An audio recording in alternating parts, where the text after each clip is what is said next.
lâu đời và được ưa chuộng trên toàn thế giới bởi sự đa dạng và hương vị phong phú. Bây giờ, để mình chỉ cho bạn một vài món trong số đó nhé. Chào mừng đến với phố ẩm thực Trung Hoa.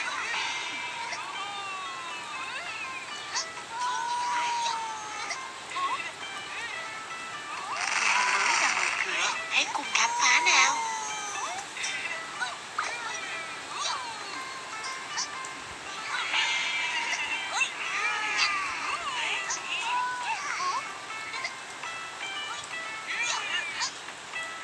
Lẩu.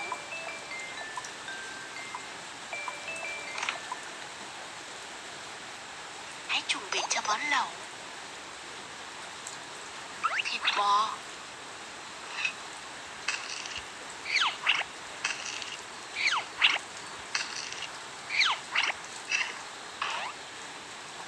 Thịt viên thả lẩu. Nấm hương.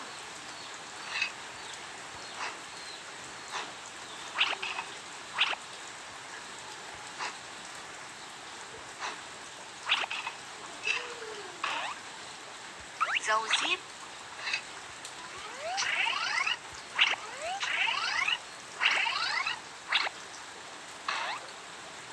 Nấm kim châm.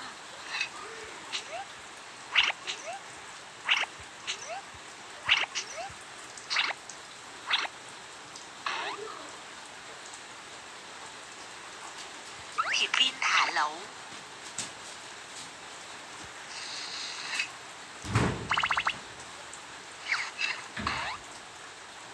Trứng cút, củ sen.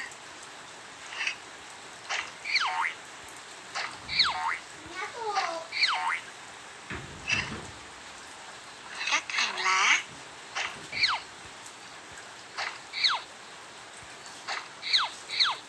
Thái lát gừng.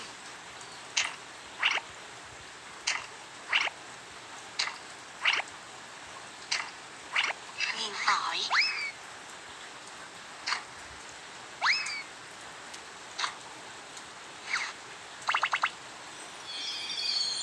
Nghiền ớt.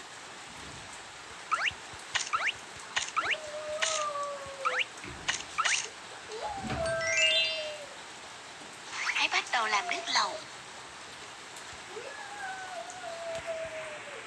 nhé.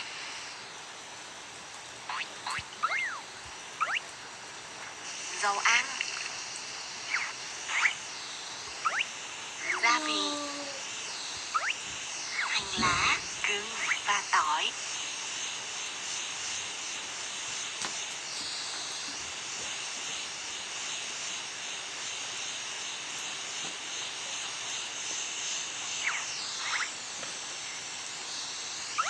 Đường phèn, ớt.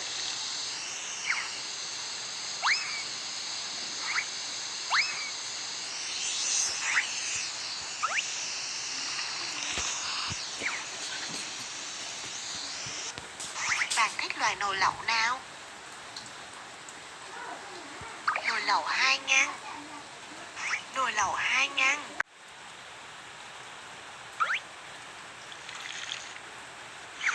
Sau đó, đổ nước lẩu cay vào ngăn bên cạnh. Đã đến lúc ăn lẩu rồi.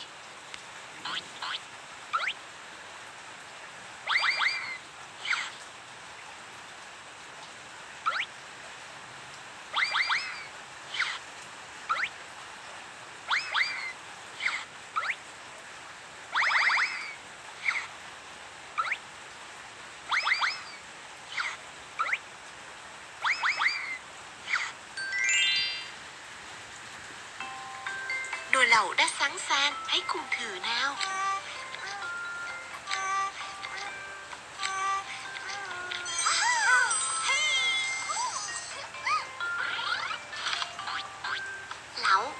Lẩu là một món ăn có nguồn gốc từ Trung Quốc với lịch sử lâu đời. Mọi người quây quần bên nhau, vừa ăn vừa nấu. Họ không chỉ có thể thưởng thức những món ăn ngon mà còn thân thiết với nhau hơn.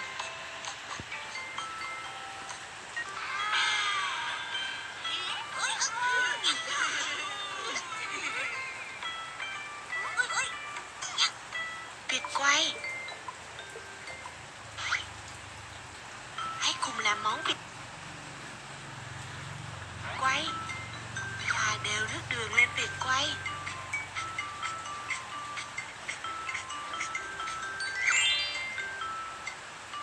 Thêm một ít gỗ để lửa cháy thêm.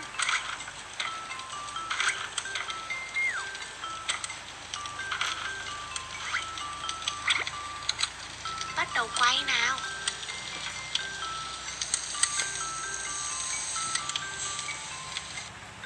Vịt quay nóng quá, hãy dùng quạt để làm mát nào.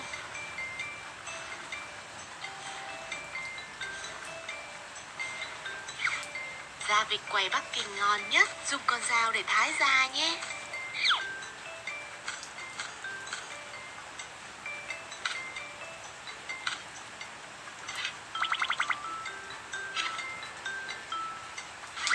Hãy làm bánh kếp vịt nướng nhé.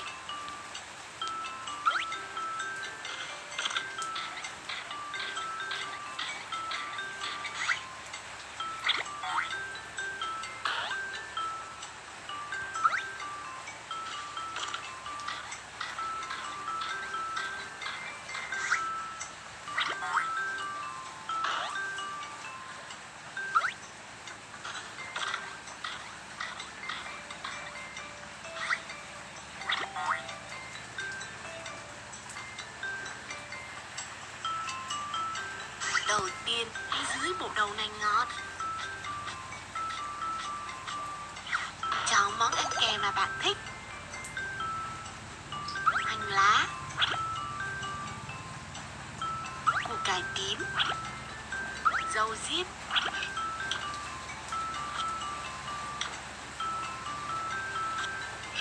hãy cuộn tròn bánh kếp.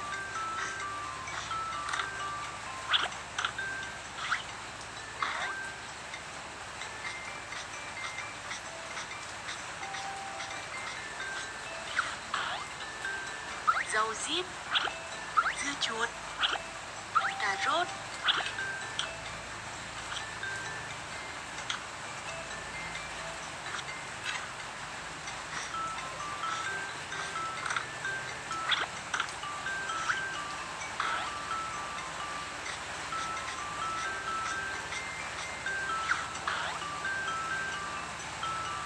dâu diếp, hành lá, dâu diếp, củ cải tím, dâu diếp, dưa chuột.